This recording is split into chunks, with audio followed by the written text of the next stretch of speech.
Hey guys, and welcome back to another episode of Koali Beach, and we are at 25, was it? I already lost it. Yeah, I think so. And I am joined, which you already heard, with the awesome Silvarret. How are you doing?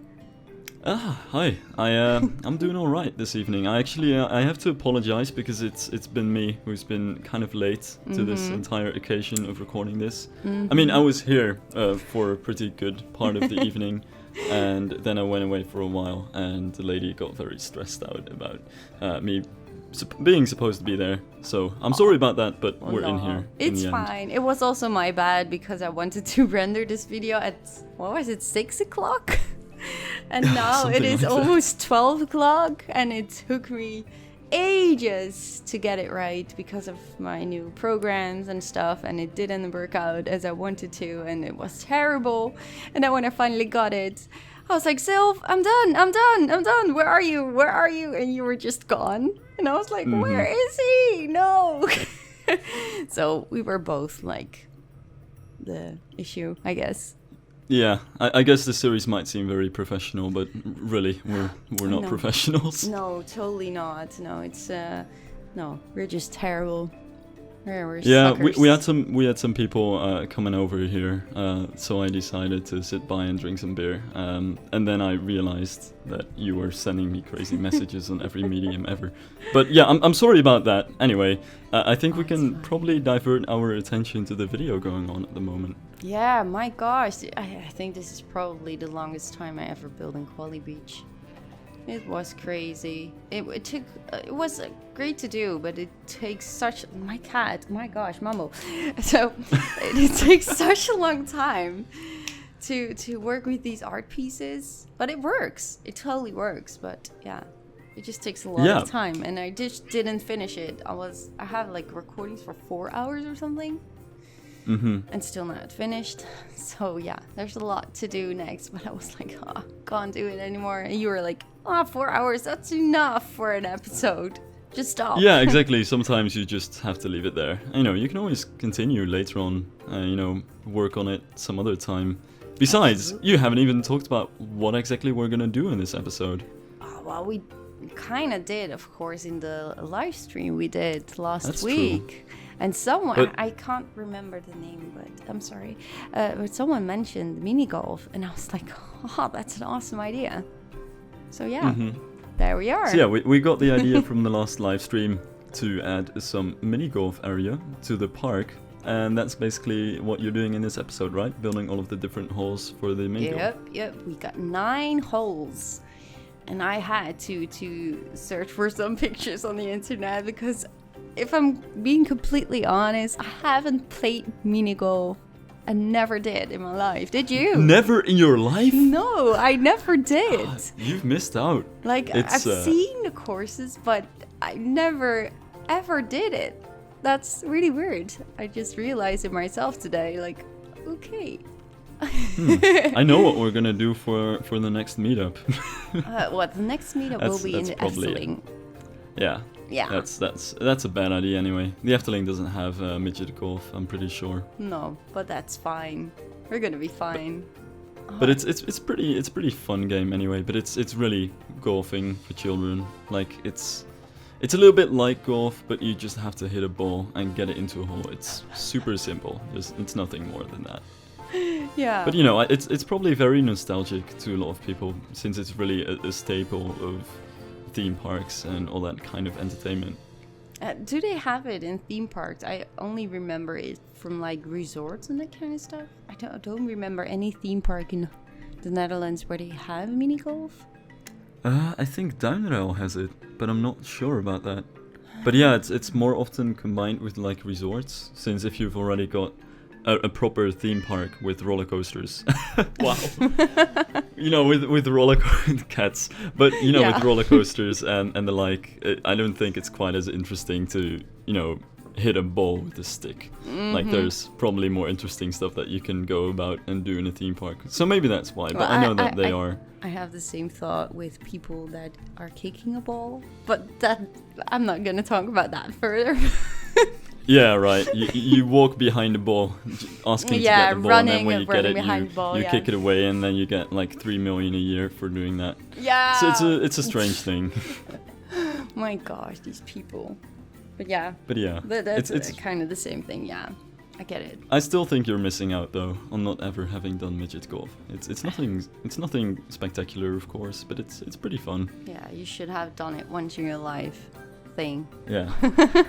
Well, I'm not sure if it's entirely bucket list worthy, but it's one of those things which, yeah, I guess you probably need to have done it at some point, since it's such a common cultural occurrence, I suppose. I'm just curious from all the viewers who did and who didn't play mini golf, if I'm like really weird that I haven't, or am I not the only one in the world out there?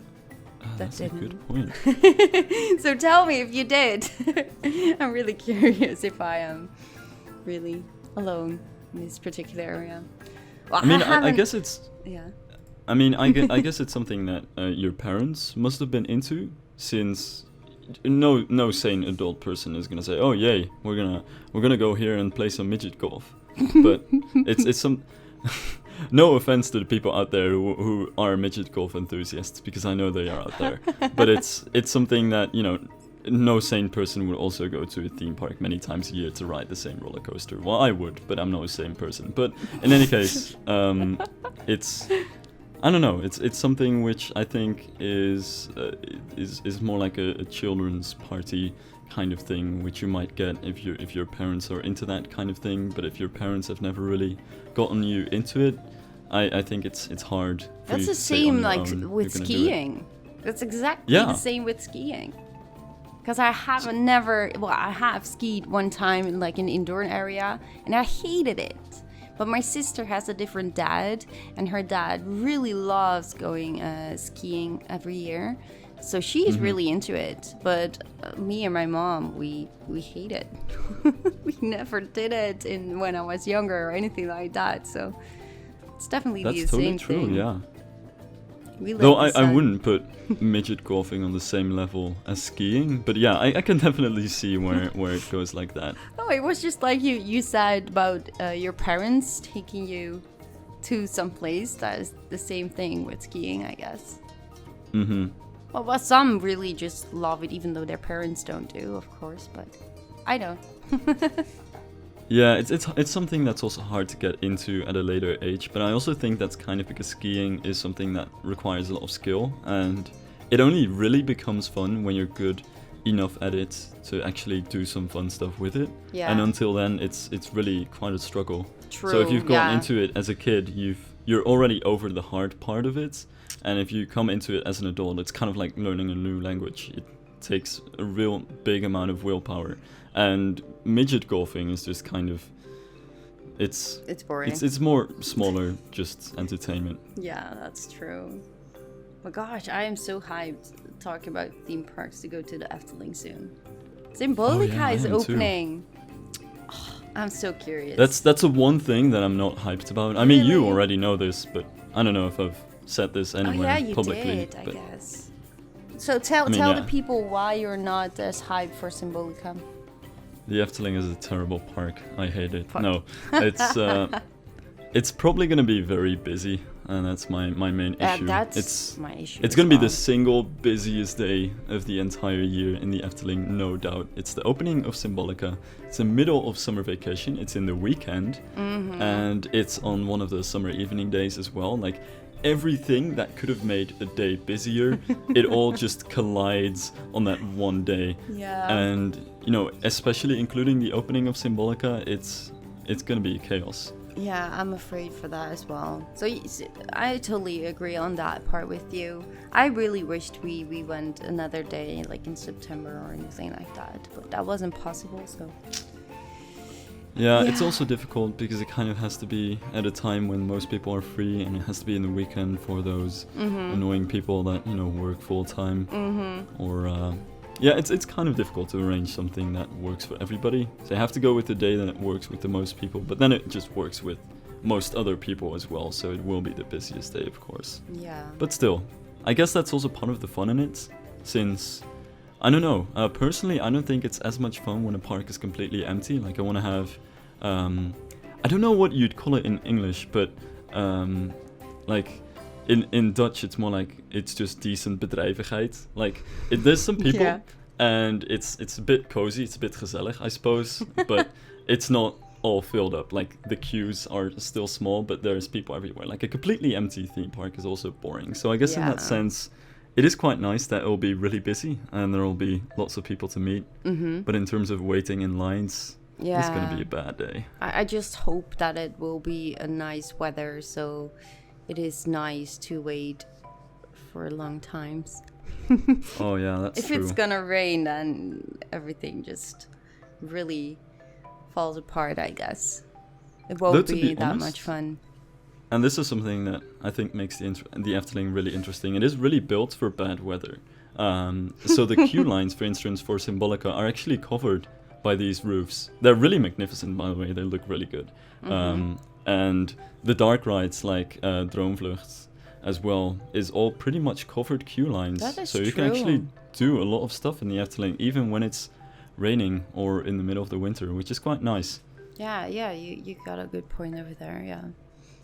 But Yeah. there are queue lines outdoors, aren't there? There are. Piranha. For some other stuff, yeah. But it's George and the Dragon is outdoors. Many of the coasters just are. Python is outdoors. Baron 1898 is outdoors partly, but also some parts have some cover. But many of the dark rides, for instance, Fata Morgana, is indoors. Indoors, yeah, that's Droomvlucht is right. indoors. Villa Volta is indoors. Symbolica is partly indoors.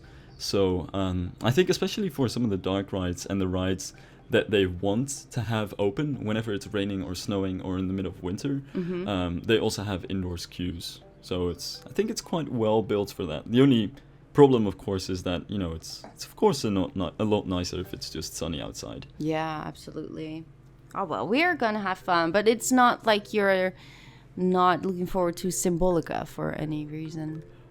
Oh no, of course not. I know I've complained a lot about the exterior look of the building, but secretly I do indeed. like that they it's a piece of crap, but it looks like it's gonna look amazing on the inside, and from some angles the building works as well. The problem with it is they're building a dark ride.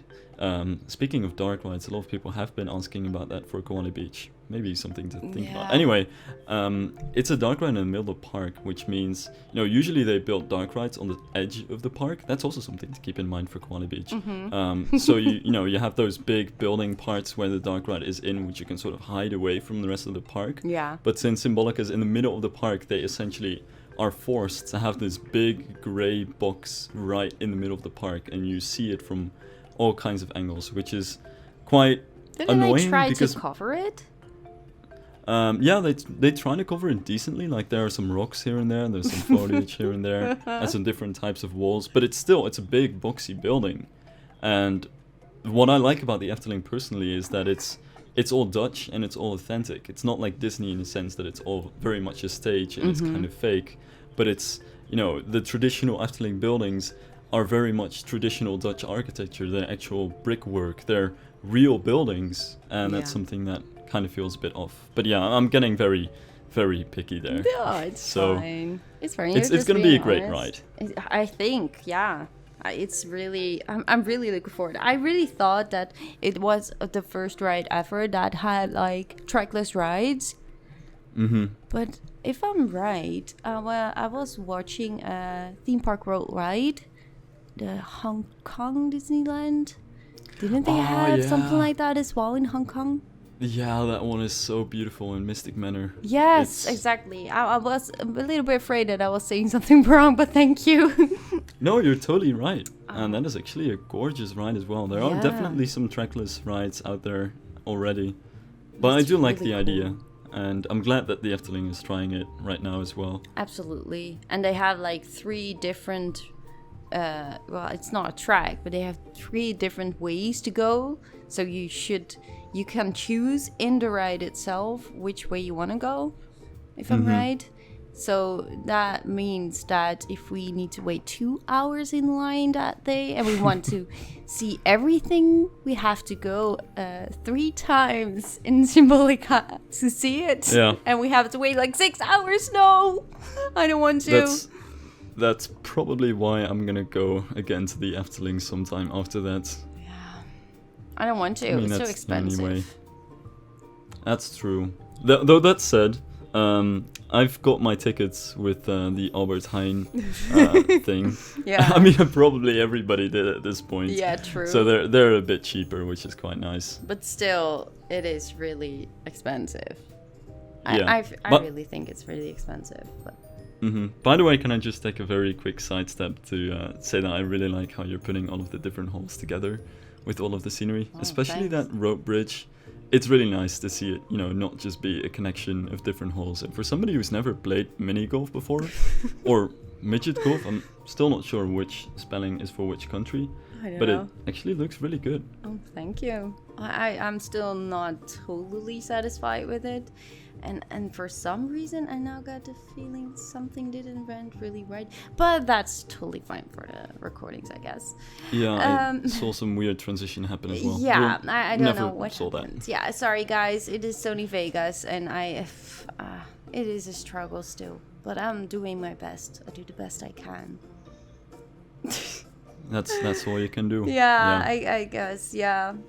But still, yeah, I still need to do a lot of finishing, and maybe you or Rudy will do that. Talking about Rudy went to Phantasialand, and he is pretty tired, so he didn't came for the recording, and that's totally fine because when you go to Phantasialand, you are really tired when you get back. I can totally get that. I'm very jealous actually. Me too. It's definitely on my bucket list to go to Phantasialand at some point. I've been there when I was a kid. I remember small things, but I really would love to go there as well someday. Who knows? Maybe Planet Coaster meetup in 2018. I was about to say don't start talking too much about all kinds of different things, but 2018 is far away enough. I can start planning for things in 2018 and completely forget about them. Exactly. So I guess in that sense. Do you remember, like last year in summer, we were planning this as well for next year? Wasn't it in summer? A Phantasialand meetup? No, Efteling meetup. Oh, no, I didn't know. I think actually. that was a very long time ago as well. So it makes sense to be very early. That's very true. Yeah, but it's whatever happens, we should go there someday. Will be very cool.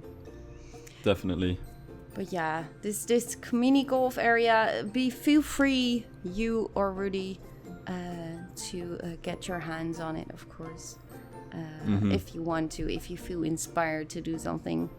But your slides, do you plan to go further with your slides?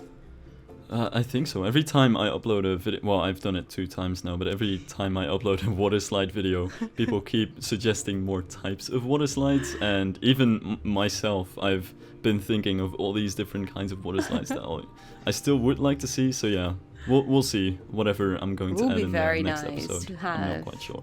We are really going to a different angle, like you said, with the dark ride. My opinion, I am a bit done with dark rides right now, so it wouldn't be my choice to start a dark ride in Koali. But yeah, be my guest if you want to do it. You're free. Besides, the thing is also kind of in Koali to work on different things and try and explore things. Hence why we're building a mini golf thing and why we're building water slides and a pool. Like, it's all kinds of different things that are just testing the grounds of what you can build in Planet Coaster. Yeah, so true. I think it sort of fits in that, in trying to build. Yeah. You won't shut up. In Sorry. trying to build like a tropical dark ride of some sort. But yeah, the time lapse has ended. See, yeah. So we're probably gonna have to call it a day here. Yeah. But thank you so much for having me. I wanted to say thank you for being you're here. welcome. No, thank you. And yeah, guys, and next week will be Rudy's, right? Pretty sure. Yeah. And he's already built some great stuff that we're not going to spoil. So be on the lookout for it. Gonna be awesome. So thank you guys Yep. so much for watching, and yeah, we hope to see you next week at Rudi's channel. Bye guys. Bye guys.